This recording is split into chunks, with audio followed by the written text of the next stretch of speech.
De Letras Canarias aquí en la radio Canaria y lo hacemos como siempre en compañía de Beatriz Morales. Bea, ¿qué tal? Muy buenas tardes. ¿Qué tal, Víctor? Muy buenas tardes, un lunes más, lleno de Claro que letras. sí, un lunes más lleno de letras y para conocer una figura para muchos desconocidos, pero que a partir de ahora seguro que todos vamos a saber mucho más del Alfonso Ujú. García Ramos, es la figura de hoy. Sí, efectivamente. Muy probablemente ya sepamos de él y en el 2026 habrá muchos trabajos, muchas, obviamente, reediciones de sus obras, textos inéditos, porque es el autor que se ha propuesto para el Día de las Letras Canarias 2026. Así que, bueno, y vamos a conocer un poquito más sobre él para presentárselo a nuestros oyentes. Claro que sí. Cuéntanos, ¿quién es Alfonso García Ramos, la persona que se ha propuesto para este Día de las Letras Canarias y qué destacamos de su vida, hablando biográficamente? Pues sí, Alfonso García Ramos y Fernández del Castillo, que es su apellido completo, nace en Tenerife en 1930. Le va a marcar, por supuesto, la posguerra, las dos grandes guerras de los escritores de la generación del 50, como veremos a posteriori, que fue nuestra guerra civil, pero también la Segunda Guerra Mundial, y fallece también en Tenerife, con una clara influencia profesional en La Laguna, en San Cristóbal de la Laguna, en 1980. La vida de él, por lo tanto, no fue muy larga, un poquito más que el escritor que en el 2025 tuvo el Día de las Letras, como fue Alonso Quesada, ¿no? Pero fallece con 50 años. Y aún así podemos decir que en mitad de toda una vida fue un gran periodista, un vocacional docente, un enorme escritor, director del periódico La Tarde y también miembro del Instituto de Estudios Canarios y presidente honorífico desde 1979 del Ateneo de La Laguna. ¿Por qué toda esta estela que ha dejado y por supuesto homenajes? Bueno, de entrada porque hablar de él sin duda es tratar la novela Guat, que sabemos que es una de las grandes novelas de nuestra literatura canaria, concretamente del siglo XX, por todo lo que trata, que luego pues ahondaremos en ella, ¿no? Pero también porque fue un hombre que desde muy pequeño estuvo dado concretamente a la literatura. Dicho por María Rosa Alonso, cuenta que la infancia de Alfonso García Ramos, curiosamente, está marcada por la fragilidad. Fue un hombre, o en este caso un niño, con una salud muy frágil. A él le encantaba, de hecho, jugar en la calle, jugar al fútbol, pero muchas veces las anginas no le permitían estar mucho tiempo fuera de casa. Así que se aficionó a la lectura y a la escritura. Y es lo que va a marcar, cuando ya es adulto, toda la estela literaria que va dejando. Concretamente, fue un gran escritor desde pequeño, porque ya iba publicando en el colegio y decían que tenía mucho talento, que no solo se fue a Madrid a estudiar Derecho, sino que además se diplomó en periodismo, en la Escuela Oficial de Periodismo en Madrid. Y eso va a marcar, como digo, esa esencia que tiene siempre de periodista, de búsqueda del patrimonio histórico y literario canario en gran parte de sus obras. Regresa a Canarias en 1959, es decir, que pasa la década del 50 en plena posguerra en Madrid, se forma, pero también empieza a publicar en Madrid. Él ya llega a Canarias en el 59 y cómo llega, que ahora lo veremos, con una estela, porque ya con un bagaje, mejor dicho, ya ha publicado. De hecho, en el 52 publica con la edición Rumbos en Madrid el cuento Romera, cuento canario, dentro de una antología que se llamó Cuentos Nuevos, que presentaban pues distintos escritores jóvenes universitarios de la época, ¿no? Luego en el 53 empieza a publicar sus primeros artículos y aquí sí se vincula a la Universidad de La Laguna, concretamente a la subrevista universitaria, en la revista llamada Nosotros, donde también grandes escritores de posguerra van a empezar a publicar, y forma parte del consejo de redacción. Una vez se licencia y se diploma, ya regresa, como digo, a Canarias y regresa por todo lo alto, porque llega en el 59 y recibe el premio Santo Tomás de Aquino por su novela corta Teneida. la cual, de hecho, a posteriori por Editorial Nectarina se va a reeditar y publicar en 2021. Veremos que muchas de sus obras recientemente en los últimos años se han reeditado o publicado después de haber estado más de 70 años en el olvido. Pero bueno, lo que sí sabemos es que se premió y se publicó en el 59 al menos una primera obra, una primera edición de esta obra, Teneida, que trata sobre la vida campesina, los jóvenes campesinos, el ambiente rural, en este caso de Canarias. Y empieza a trabajar en el diario La Tarde, que lo va a marcar no solo desde el 59, sino ya a posteriori en los 60 y en los 70, siendo director y también subdirector. Aunque cierto es que en el año 1962 dejó de trabajar en el periódico La Tarde, es el único año en el que no trabaja ahí, porque justo empieza a trabajar en el diario Avisos de Santa Cruz de la Palma.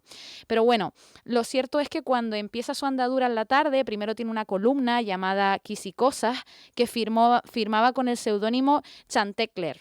Que era el que firmaba su abuelo paterno, porque también publicaba en prensa. Entonces le viene de esencia, ¿no?, esto de publicar en los periódicos. Y lo he mencionado, lo de la sección, la columna Quisicosas, porque después ahí publicó Un barco en la abadía y con él va a ganar en 1961 el premio de periodismo Leoncio Rodríguez. Clave su vocación política, porque nada más llegar en el 59 también se marca políticamente, aunque en la clandestinidad. Ingresa en el Partido Socialista Obrero Español, aunque es verdad que a lo largo de su vida tiene que salir del partido para poder dedicarse a la prensa, porque consideraba que, por supuesto, si trabajas y eres director de un periódico, tienes que ser como mínimo apartidista, ¿no? Y eso lo va a marcar, aunque a posteriori será consejero de Cultura y Educación en el Cabildo Insular de Tenerife, ya a final casi de su vida, ¿no?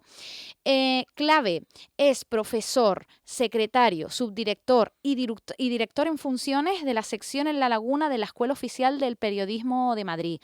¿Por qué es importante destacar esto? Porque fue uno de los grandes defensores de la creación de la Facultad de Ciencias de la Información, hasta que justamente la Universidad de La Laguna en el curso 63-64 fue pionera porque fue una de las primeras universidades españolas públicas en acoger los estudios de Ciencias de la Información y la Comunicación, gracias a su defensa férrea. Por eso, vocación periodista desde el principio y hasta el final de su vida. Tanto es así que ya dentro de esta facultad fue un gran, no solo docente, sino investigador, porque dirigió distintas tesinas que han marcado y rescatado parcelas fundamentales de la prensa histórica del archipiélago. Esto también se lo debemos a él. Y bueno, por finalizar con datos biográficos, sin duda 1970, año clave porque es cuando publica Watt, de la cual hablaremos ahora. Además, lo publica a lo grande porque fue premiado con el premio Benito Pérez Armas. Y también, un poquito más adelante, en el 79, vuelve a ganar otro premio, un año antes de fallecer, que es el premio Agustín Espinosa, que lo ganó de manera unánime y lo gana con su novela Tristeza sobre un caballo blanco. Cierto es, como mencioné, que en el 79, ese añito antes de fallecer, empieza a ser presidente honorífico del Ateneo de La Laguna, porque había presidido el Ateneo mucho antes, ¿no?, antes de fallecer, por supuesto, y también había colaborado desde jovencito en distintas secciones del Ateneo, y fallece en San Cristóbal de La Laguna, como comenté antes, en 1980, dejando de forma inédita las obras Las islas van mar afuera y Las memorias inconclusas cuando la hierba era verde. Oye, ¿y qué es lo que publicó al hilo de lo que estabas también comentando y cómo era su estilo literario? Pues sí, partiendo de la última parte de la pregunta, lo cierto es que su estilo se enmarca, como mencioné antes, en la generación del 50, en este caso en el realismo social. Nos vamos a encontrar que él es un nexo entre dos generaciones, la del 50 que menciono, que se aglutina dentro de la Universidad de La Laguna con la revista Nosotros. Aquí, por supuesto, tenemos que mencionar a Pedro Lescano, Julio Tobar, Isaac de Vega, Ventura Doreste, Rafael Azor Arena, Carlos Pinto Grote, Enrique Lite, entre otros, y son autores que lo que van a empezar a defender o a reivindicar a través de sus obras, y por supuesto con muchos recursos literarios, hay que tener en cuenta el contexto histórico, ¿no? El franquismo de la época, pues la trágica experiencia que sufre el pueblo canario después de 2 guerras, lo que mencionaba antes, la Segunda Guerra Mundial, pero sobre todo la Guerra Civil Española. Entonces va a tener, por supuesto, un estilo muy reivindicativo y se va a centrar sobre todo en la identidad insular. Esto es muy importante porque no solo va a ser crítica social, sino que también a través de la misma va a reivindicar el paisaje y la identidad canaria, y concretamente de una clase social determinada, que es la clase obrera, como a posteriori podremos disfrutar con algunos fragmentos. Y como digo, también sirve de nexo porque también está dentro del grupo universitario de La Laguna, donde podemos encontrar Gilberto Alemán, Violeta Alicia, Eliseo Izquierdo, Arturo Macanti, Felipe Baeza, entre otros. Dentro ya de las obras del autor, sobre todo para nuestros oyentes, oye, qué interesante, ¿y qué puedo leer de él, no? Bueno, lo primero, como mencionábamos, Teneida, que gana el Santo Tomás de Aquino en el 59, la vida de los campesinos y su lenguaje, pero por supuesto, ni más ni menos, Watt, que gana, como digo, el premio Benito Pérez Almas en el 70, se publica en el 71 y por supuesto esta estructura narrativa realista utiliza la metáfora del agua o la alegoría del agua para hablar de la verdadera sed. ¿La verdadera sed de qué?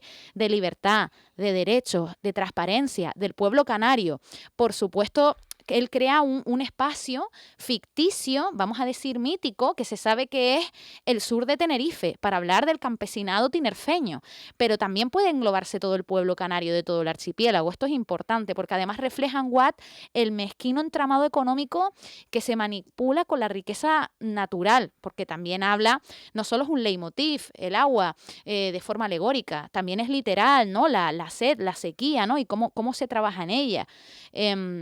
Se va reflejando lo que son las zonas pobres, las zonas secas, sabemos el problema de agua que históricamente ha caracterizado a nuestro archipiélago, ¿no? Entonces también esto se reivindica a través de ese espacio mítico dentro de Watt, que es el Valle de Tenesora para nuestros oyentes. Pero el Valle de Tenesora podría ser cualquier lugar de Lanzarote, Fuerteventura, Gran Canaria y nuestras múltiples islas y los problemas de agua y la ausencia de transparencia con la gestión de recursos históricamente que nos ha caracterizado, ¿no?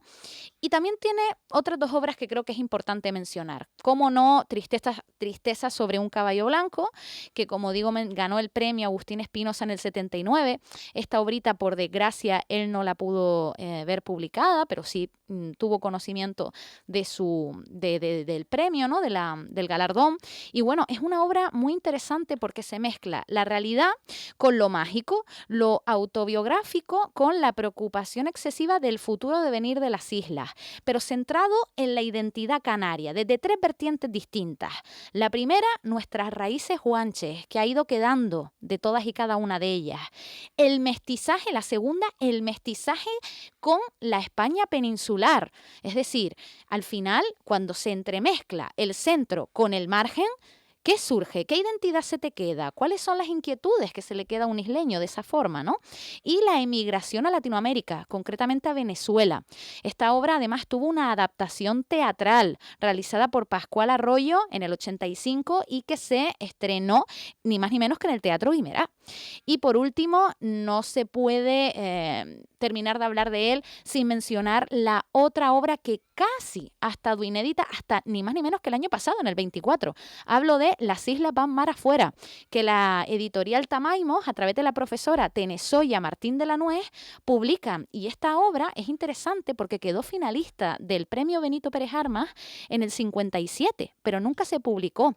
La familia durante 70 años ha custodiado esta obra y desde el año pasado ya está publicada. ¿Y qué vamos a encontrar aquí? El germen de Watt y de Tristeza sobre un caballo blanco. Es decir, para nuestros oyentes, leer esta obra es sumergirte en la crítica social y cultural a la sociedad tinerfeña durante el franquismo y, por supuesto, los problemas de la migración como consecuencia. Oye, ¿cuáles son las lecturas clave de su obra en pleno siglo XXI? Pues mira, podemos destacar un par de ellas. Lo primero, y sobre todo como una especie de encuadre, ¿no? Para el 2026, para este autor del Día de las Letras Canarias del 26. La primera clave que a través de su literatura podemos entender que la realidad se puede representar tal cual es, incluso con toda su crudeza, la valentía de contar la verdad aunque duela, porque eso también es una manera de reivindicarla. De hecho, él decía, y cito sus palabras: intento llevar a mis novelas esos largos, densos silencios a los que me condena el especial marco en el que se desenvuelve aquí la profesión periodística. Soy o quiero ser la voz de un mundo que muere, el mundo de mis padres y abuelos, hidalguelos campesinos de las tierras de pan llevar, arruinados por una burguesía mercantil, especuladora y vasta, que hace años renegó de su espíritu progresista.